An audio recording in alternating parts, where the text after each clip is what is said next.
Bonjour à tous et bienvenue sur notre chaîne. Aujourd'hui, nous allons plonger dans le monde fascinant du contrôle aérien.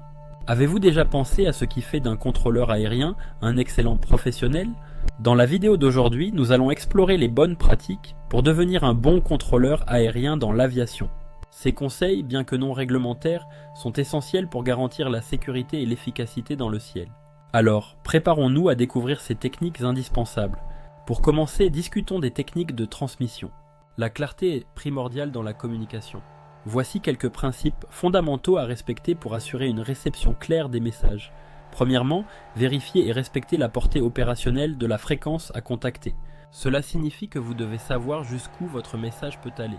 Utiliser une fréquence en dehors de sa portée peut entraîner des problèmes de communication. Deuxièmement, avant de parler, assurez-vous que la fréquence est libre.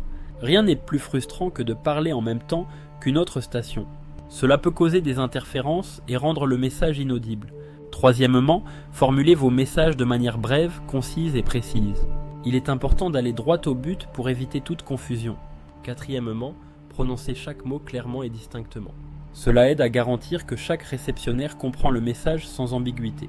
Cinquièmement, maintenez une cadence régulière et adaptée au contexte.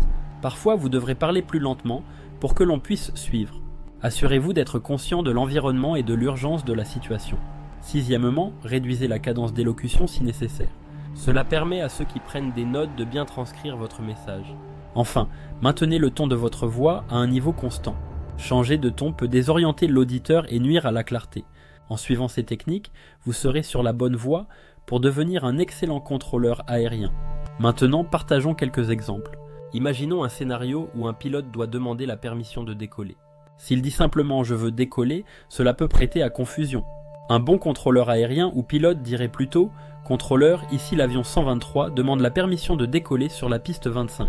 C'est clair et concis et cela montre une bonne attention aux détails. Il est également utile d'écouter des enregistrements de contrôleurs aériens chevronnés. Vous constaterez qu'ils adoptent tous ces principes. Parfois, voir les choses en action vous aide à mieux comprendre.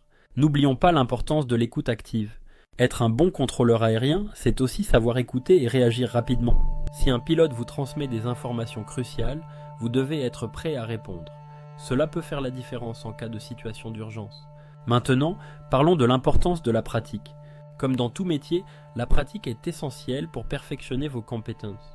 Vous pouvez suivre des simulations ou des formations pour vous entraîner.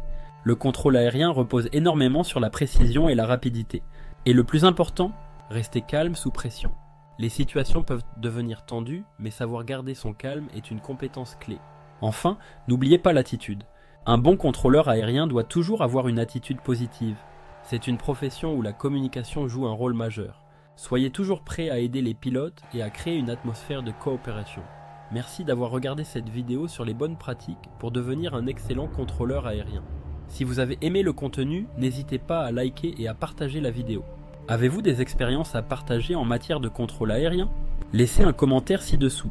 Et n'oubliez pas de vous abonner à notre chaîne pour d'autres vidéos sur l'aviation. À bientôt et gardez les pieds sur terre.